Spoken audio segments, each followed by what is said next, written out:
بسم اللہ الرحمن الرحیم۔ السلام علیکم ویورز۔ تو ویورز، میں آپ کے سامنے پھر سے حاضر ہوں ایک نئی ایپیسوڈ کے ساتھ۔ تو پچھلے ایپیسوڈ میں ہم نے یہاں تک چھوڑا تھا جب ان کو کتاب دے دی گئی تھی استاد صاحب کو۔ تو چلیے اب دیکھتے ہیں وہ کتاب میں کیا سمجھتے ہیں، کیا پڑھتے ہیں اور ان کو کیا بتاتے ہیں۔ تو لیٹ سٹارٹ۔ انہوں نے کتاب کی ورق گردانی کی، پھر بولے، میں یہ زبان جانتا ہوں، تو آپ جانتے ہیں یہ کون سی زبان ہے؟ ہاں کیوں نہیں، یہ عبرانی زبان ہے۔ اور آپ کو کل کتنی زبانیں آتی ہیں؟ فاروق نے پوچھا۔ کم از کم 10 زبانوں کا ماہر ہوں، انہوں نے جواب دیا۔ یہ کتاب کس موضوع پر ہے بھلا؟ اشفاق صاحب نے سوال کیا۔ ابھی بتاتا ہوں۔ انہوں نے کتاب کو پڑھنا شروع کیا، پھر بولے، اس کتاب میں انبیاء کرام کے تذکرے ہیں۔ کتاب شروع سے پھٹی ہوئی ہے اور اس میں سب سے پہلے سیدنا ادریس علیہ السلام کا تذکرہ ہے۔ آپ پسند کریں تو میں یہ تذکرہ آپ کو سنا سکتا ہوں۔ میرا خیال ہے اس سے اچھی بات کیا ہوگی، کیوں بچوں؟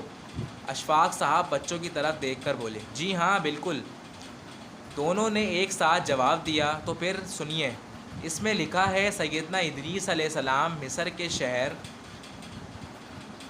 منف میں پیدا ہوئے۔ لوگ انہیں ہر مثل حرامسا کہتے ہیں۔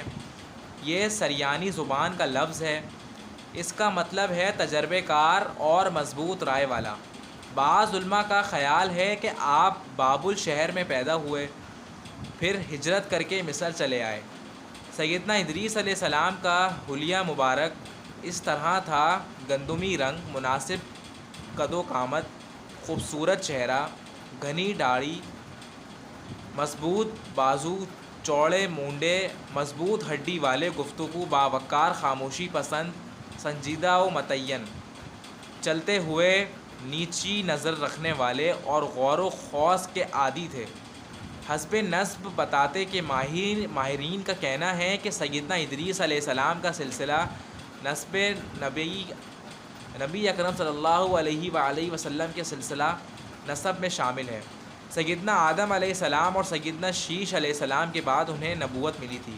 سیدنا آدم علیہ السلام کا بیٹا قابیل جو اپنے بھائی حابیل کو قتل کرنے کے بعد والدین کو چھوڑ کر کسی اور جگہ چلا گیا تھا، اس نے وہاں جا کر فساد اور ظلم و زیادتی شروع کی، حتیٰ کہ ایمان والوں کو بھی ستانا شروع کر دیا۔ ابلیس نے جب ان کی یہ حالت دیکھی تو اس نے اس موقع کو غنیمت جانا اور انسانی بھیس میں قابیل کی قوم کے ایک شخص کا غلام بن کر رہنے لگا۔ پھر اس نے بانسری شکل کی ایک چیز ایجاد کی اور اس کو بجانے لگا۔ لوگ اس کی آواز پر لٹو ہو گئے اور اس کے گرد بھیڑ لگا کر سننے لگے۔ پھر میلے کا ایک دن مقرر ہو گیا، اس میں ہزار مرد اور عورتیں جمع ہونے لگیں۔ آہستہ آہستہ یہ لوگ بڑھنے لگے اور ان کا فساد بھی بڑھنے لگا۔ سیدنا ادریس علیہ السلام نے جب دیکھا کہ مفسدین ایمان والوں پر ظلم و زیادتی کر رہے ہیں، ان کا فساد بڑھتا چڑھا جا رہا تھا اور سمجھانے کے باوجود یہ لوگ باز نہیں آ رہے تھے، انہوں نے اپنے پیروکاروں کو جہاد کا حکم دیا۔ سیدنا ادریس علیہ السلام پہلے شخص ہیں جنہوں نے اللہ کے راستے میں جہاد کیا، غنیمتیں حاصل کیں اور دشمنوں کو قیدی بنایا،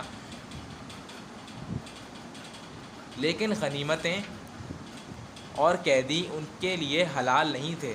نبی کریم صلی اللہ علیہ وآلہ وسلم پہلے رسول ہیں جن کے لیے غنیمتیں حلال کی گئیں، لیکن یہ بات یقینی ہے کہ جہاد سب سے پہلے سیدنا ادریس علیہ السلام نے کیا۔ انہوں نے جہاد کے لیے ایک لشکر تیار کیا، پھر اس لشکر کو 2 حصوں میں تقسیم کیا۔ ایک حصے پیادوں پر مشتمل تھا اور دوسرا سواروں پر۔ چنانچہ پھر پور تیاری کے بعد سیدنا ادریس علیہ السلام نے قابیل کی قوم پر چڑھائی کر دی۔ حق و باطل کے درمیان زبردست معرکے ہوئے۔ آخرکار سیدنا ادریس علیہ السلام نے انہیں آخرکار سیدنا آدم علیہ السلام نے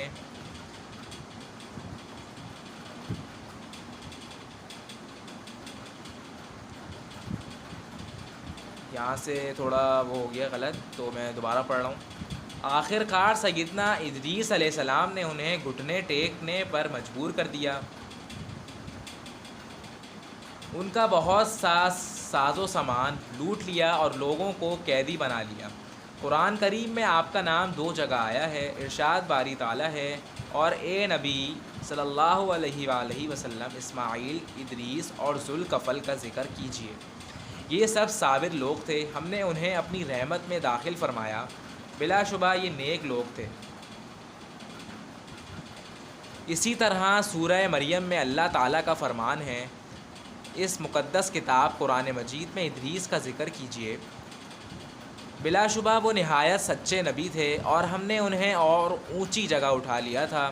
جی کیا مطلب اونچی جگہ اٹھا لیا تھا؟ ہم سمجھے نہیں۔ عابد اور فاروق بول اٹھے۔ اس آیت مبارکہ میں اللہ تعالیٰ نے سیدنا ادریس علیہ السلام کی تعریف بیان کرتے ہوئے انہیں سچا نبی قرار دیا ہے اور فرمایا، اور ہم نے انہیں اونچی جگہ اٹھا لیا۔ آخر یہ کیوں فرمایا؟ عابد نے حیران ہو کر کہا۔ اس سلسلے میں ایک روایت ہے، سیدنا عبداللہ بن عباس رضی اللہ تعالیٰ عنہ نے کعبہ احبار رضی اللہ تعالیٰ عنہ سے پوچھا، سیدنا ادریس علیہ السلام کے بارے میں اللہ تعالیٰ کے اس فرمان کا کیا مطلب ہے؟ اور ہم نے انہیں اونچی جگہ اٹھا لیا تھا۔ اس کے جواب میں کعبہ احبار رضی اللہ تعالیٰ عنہ نے فرمایا، اللہ تعالیٰ نے سیدنا ادریس علیہ السلام کی طرف وحی فرمائی کہ میں ہر روز آپ کے اعمال میں تمام بنی آدم کے اعمال کے برابر اضافہ کروں گا۔ اس سے غالباً ان کے زمانے کے تمام انسانوں کے اعمال کے برابر ثواب مراد ہے۔ ان کے دل میں خواہش پیدا ہوئی کہ ان کی نیکیوں میں بہت اضافہ ہو جائے، تب ان کے پاس ان کا ایک دوست فرشتہ آیا۔ آپ نے اس